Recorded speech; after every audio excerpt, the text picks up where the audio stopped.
Halo cuy, di video kali ini Mimin mau ngelanjutin episode terbaru dari manhwa yang berjudul Kultivasi Lewat Seekor Kadal.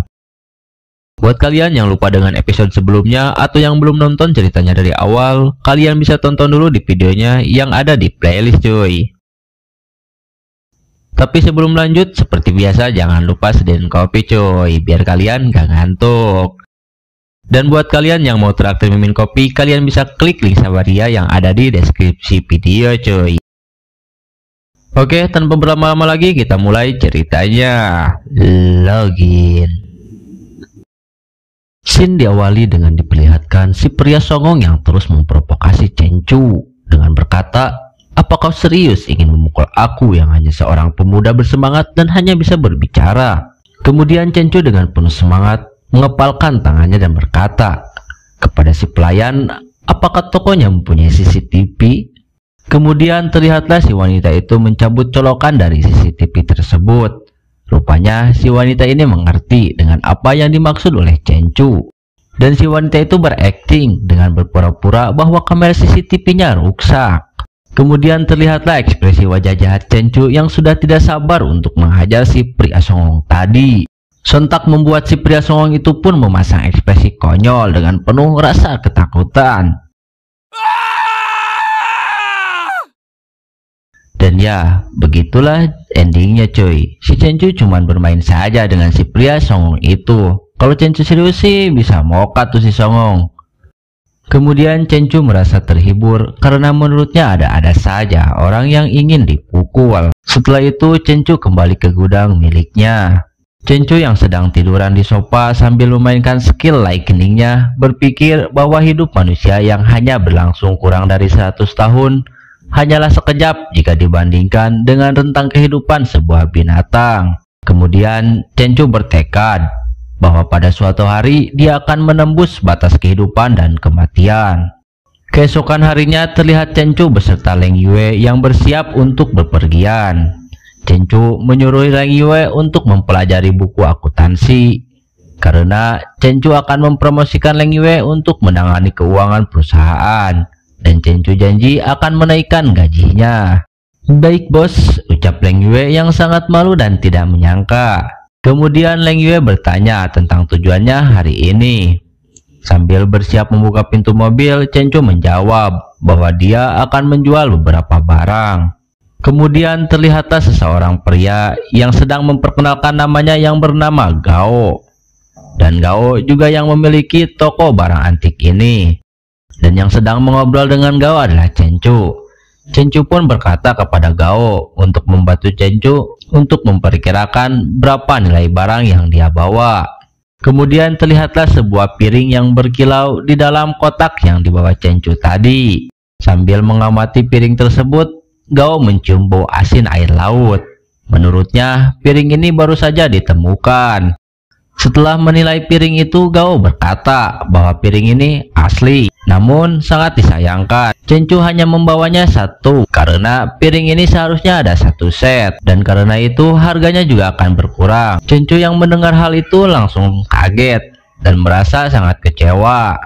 Dalam kekecewaannya, Chenchu berkata bahwa saat dia menemukan piring itu banyak piring-piring yang sudah hancur dan hanya ini satu-satunya yang utuh. Sambil berdiri, Gao berkata bahwa untuk satu piring Gao berani membayar seharga 4,5 juta yuan. "Baiklah, aku akan memikirkannya," ucap Chenchu dengan ekspresi lesunya. Di sisi lain terlihat Leng Yue yang sedang asik meminum sebuah minuman. Leng Yue berkata kepada Chenchu bahwa dari semua toko yang pernah dikunjungi hanya toko milik Gao lah yang terlihat asli. Kemudian sambil memakan tahu bulat, Chenchu pun sependapat dengan Leng Yue dan sebaiknya untuk menjual barangnya ke toko milik Gao lagi nantinya. Namun Chenchu merasa ada yang aneh tentang sosok Gao itu. Menurutnya si Gao terlihat seperti menyembunyikan sesuatu. Kemudian di sisi lain di sebuah ruangan terlihat Gao yang sedang menghadap seseorang. Seseorang itu berkata bahwa si Gao pernah bilang bahwa dia menemukan petunjuk tentang kapal yang tenggelam. Sambil tersenyum dan melihatkan piring yang dibawanya, Gao berkata bahwa dalam piring ini terdapat segel resmi yang telah lama mereka cari. Dan pemuda yang menemukan porselen ini pasti mengetahui banyak detailnya. Kemudian pria yang merupakan bos dari si Gao itu dengan tegas menyuruh Gao untuk memberikan informasi piring itu kepada Fox.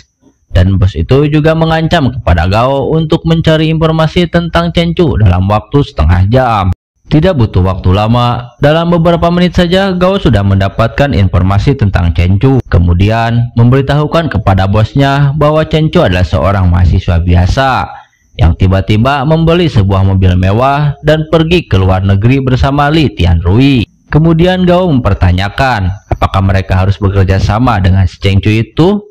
Bekerja sama? Hahaha, ucap bos itu sambil tersenyum jahat. Yang diketahui namanya adalah Du Hong. Kemudian terlihat Gao yang menyuruh Chenchu mengisi formulir agar bisa bertransaksi atau lelang di lain waktu. Chenchu pun mengiyakannya. Kemudian terlihatlah Chenchu yang sedang tiduran di kasurnya sambil memikirkan bahwa untuk transaksi hari ini memang sudah selesai. Namun Chenchu masih tidak bisa menghilangkan rasa penasarannya kepada si Gao. Menurutnya ada sesuatu yang disembunyikannya. Keesokan harinya terlihat Chenchu yang sedang berada dalam lift. Sambil mengepalkan tangannya, Chenchu bergumam bahwa dia masih kepikiran dengan hal semalam. Kemudian Chenchu berpikir setelah menyerap kekuatan ular laut, Chenchu merasa kekuatannya terus bertambah kuat. Dia pun penasaran apakah Chenchu bisa menahan sebuah tembakan saat ini. Kemudian terlihat pria misterius yang berdiri di samping pintu lift, yang seperti menunggu seseorang yang keluar dari dalam lift itu. Terlihatlah Chenchu yang nampak kaget karena pria misterius itu tiba-tiba menikamnya dari belakang. Dan si pria misterius itu menyuruh Chenchu untuk jangan bergerak dan untuk ikut bersama si pria misterius itu. Setelah itu terlihatlah sebuah mobil yang melaju sangat kencang. Dalam mobil itu terlihat Chenchu yang berpura-pura ketakutan dan berkata kepada si pria berambut merah bahwa dia akan dibawa kemana. Sambil memegang pisau, pria rambut merah itu berkata bahwa mereka akan membawa Chenchu menemui seseorang dan menyuruh Chenchu untuk diam saja. Kemudian terlihatlah dalam sebuah ruangan Chenchu didorong oleh pria berambut merah tadi untuk menghadap bos dari komplotan orang yang menculik Chenchu itu. Si pria yang berdiri di samping si bos itu berkata bahwa mereka telah membawa orangnya ke sini. Dengan wajah yang sangat beringas, bos itu berkata, "Mana, biar kulihat seperti apa orang yang sudah membuatku menunggu hingga sepanjang malam." Cuma segini doang ya? Mana yang lainnya? Ucap Chenchu dengan sangat santuy. Kemudian pria rambut merah merasa panik dan terkejut karena perubahan sikap Chenchu yang tadinya ketakutan sekarang berubah menjadi tenang dan seakan-akan menantang. Merasa diremehkan oleh Chenchu, bos itu merasa kesal dan menyuruh anak buahnya untuk mengambil senjata. Kemudian terlihat pria yang memakai hoodie bersiap menembak Chenchu. Namun dengan cepat Chenchu berbalik dan menendang pria itu dengan sangat keras. Kemudian Chenchu mengambil pistol yang dimiliki oleh pria tadi. Terlihat Chenchu yang memegang pistol sambil berdiri di belakang pria yang sudah ditendangnya tadi. Kemudian di arah depan terlihat dua anak buah bos itu menyuruh Chenchu menjatuhkan senjatanya sambil menodongkan pistol ke arah Chenchu.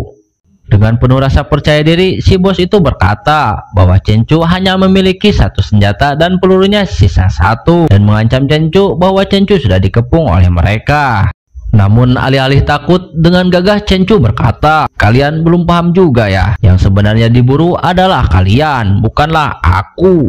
Kemudian dengan senyum jahatnya Chenchu menyuruh mereka untuk memberitahu siapa orang yang ada di balik mereka, dan akan membunuh mereka tanpa rasa sakit jika mereka mau berkata jujur. Kemudian terlihat juga Chenchu tanpa ragu menembakkan pistolnya. Seketika peluru itu menembus kening dari si bos itu, membuat bos itu tewas seketika dan membuat anak buahnya semakin panik. Kemudian anak buah si bos itu terus menembak Chenchu tanpa henti karena merasa yakin pistol yang dipegang Chenchu sudah tidak memiliki peluru lagi. Namun Chenchu dengan lihai menghindari tembakan tersebut. Bahkan dengan mudah Chenchu juga menangkap peluru yang terarah kepadanya. Melihat kejadian itu, kedua anak si bos itu semakin ketakutan dan bertanya-tanya, bagaimana mungkin dia bisa menangkap pelurunya? Dia terlihat seperti monster. Chenchu yang kini sudah bisa menangkap sebuah peluru pun merasa bangga dan bergumam, "Jadi aku sudah sekuat ini ya." Begitulah teriakan mereka yang sedang dihajar habis-habisan oleh Chenchu. Kemudian Chenchu menyisakan satu orang dari mereka untuk mencari informasi tentang siapa yang menyuruh mereka. Si pria yang terlihat sangat ketakutan itu memberitahu Chenchu bahwa yang menyuruh mereka adalah direktur grup Longhua yang bernama Chang Duhong. Kemudian terlihat Chenchu mengambil handphone milik bos dari mereka. Kemudian Chenchu menelepon Chan Duhong dan berkata untuk sampai jumpa malam ini. Kemudian terlihat ekspresi Gao dan Duhong yang sangat panik. Ditambah Chenchu meminta 20 juta kepada mereka. Namun Duhong menyuruh Gao untuk menyiapkan uangnya saja, karena itu senilai dengan nyawa dari anak buahnya. Kemudian terlihatlah sosok bayangan yang melesat sangat cepat, yang bahkan hampir mengejar mobil yang ada di sampingnya. Yap, sosok itu adalah Chenchu. Dengan kekuatannya, Chenchu memilih untuk berlari, karena dia yakin dengan kecepatannya yang sudah mencapai 120 km per detik itu. Kemudian terlihatlah 3 orang yang sedang berjaga di depan villa milik Duhong. Terlihat juga Gao yang sedang mempertanyakan kepada Duhong apakah menurutnya Chenchu itu takut terhadap mereka. Namun si Duhong menjawab, baginya dilihat dari Chenchu yang sudah mengalahkan 7 orang bawahannya yang memiliki senjata, ada sesuatu yang lebih dari anak itu. Namun dengan penuh keyakinan dengan masih banyaknya bawahan yang dia punya, Duhong berniat untuk mengalahkan Chenchu. Kemudian di halaman depan villa terlihat para penjaga seperti yang kebingungan dan sangat panik. Di ruang Duhong pun terlihat sangat tegang dan panik, karena salah satu bawahannya menerima kabar bahwa CCTV di gerbang dan di pintu utama telah rusak dan musuh sangat cepat. Mendengar hal itu, Duhong nampak sangat murka. Sambil mengeprak meja, Duhong menyuruh bawahannya untuk menembak siapa saja yang mencoba untuk masuk. Namun tanpa diduga semua orang yang berjaga sudah tergeletak tak berdaya, dan terlihat Chenchu yang terus menghajar orang-orang yang menghalangi jalannya. Di sisi lain, kedua bawahan yang menjaga Duhong nampak sedang bersiap untuk menunggu kedatangan Chenchu. Saat pintu itu terbuka, Duhong dengan rasa paniknya dengan lantang menyuruh bawahannya untuk langsung menembak. Namun dengan cepat Chenchu menghajar kedua orang itu dan langsung berdiri di hadapan Duhong. Duhong pun yang melihatnya terkejut dan sangat ketakutan. Dalam ketakutannya itu Duhong bertanya kepada Chenchu apakah dia seorang awak Knet. Kemudian sambil mencoba menahan Chenchu, Duhong menawarkan bahwa dia akan membayar 500 juta asalkan Chenchu tidak membunuh mereka. Namun Chenchu dengan wajah yang sedikit kesal berkata bahwa harganya memang menggiurkan. Namun Chenchu tidak bisa membiarkan Duhong dan Gao hidup karena sudah membunuh orang lain. Kemudian Chenchu menyuruh Duhong untuk menjelaskan apa itu awak Knet. Dengan posisi yang begitu sangat ketakutan, Duhong pun mencoba menceritakannya. Diceritakanlah bahwa pada tahun 99 Duhong dan timnya berebut wilayah dengan lebih dari selusin saudara. Kemudian seorang yang diselimuti api turun dari langit. Kota itu menjadi lautan api dalam sekejap. Dan keesokan harinya, tempat itu hanyalah sebuah danau besar. Dan pihak berwenang menyebutnya Danau Sunken. Dan pada saat itu, orang-orang awak Knet sangatlah kuat. Untung saja aku tidak membuat keributan saat itu, ucap Duhong. Di tengah-tengah ceritanya, tanpa diduga Duhong menembakkan pistol ke arah Chenchu sambil berkata, "Mati kau, sialan!" Namun Chenchu dengan cepat menyerang balik dan menghajar mereka sekaligus. Karena bagi Chenchu, sejak awal mereka berdua sudah ada di dalam genggamannya. Beberapa jam kemudian, Guande beserta asistennya langsung menyelidiki villa Duhong yang sudah diacak-acak oleh Chenchu. Asistennya itu melaporkan bahwa ada total 31 mayat ditemukan, dan salah satunya adalah direktur grup Longhua. Dan Guande menebak-nebak pelakunya. Dia yakin bahwa orang yang melakukannya adalah Chenchu, dan menurutnya Chenchu harus bertanggung jawab atas kematian orang-orang di Red Forest. Dalam penyelidikan sebelumnya, Guande sudah berniat memberinya kesempatan. Namun menurutnya kali ini Chenchu terlalu kejam. Di sisi lain terlihatlah Chenchu yang sedang duduk di meja kantornya. Sambil melihat ke arah nampan, Chenchu merasa aneh karena ayam yang dia tinggalkan hilang, dan juga ada bekas minyak. Menurutnya sesuatu yang datang tadi malam sungguh luar biasa. Kemudian muncul layar notifikasi sistem yang memberitahukan bahwa Chenchu telah memperoleh 67 poin evolusi dan body stats sebanyak 6,7.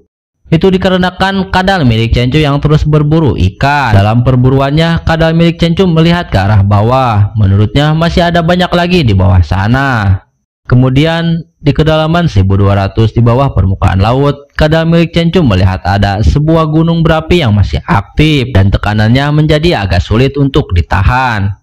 Kemudian scene berganti lagi ke daratan yang memperlihatkan halaman depan milik Cencu. Terlihatlah tangan seseorang yang sedang menjinjing kantong kresek. Terlihat juga Cencu yang sedang membuntuti seseorang itu. Dalam hatinya Cencu berkata bahwa tidak akan membiarkan orang itu lolos. Dengan rasa percaya dirinya, Cencu langsung bergegas menerjang ke arah seseorang tadi. Dan bam, terlihatlah Cencu memukul orang itu dengan keras, menimbulkan sebuah ledakan.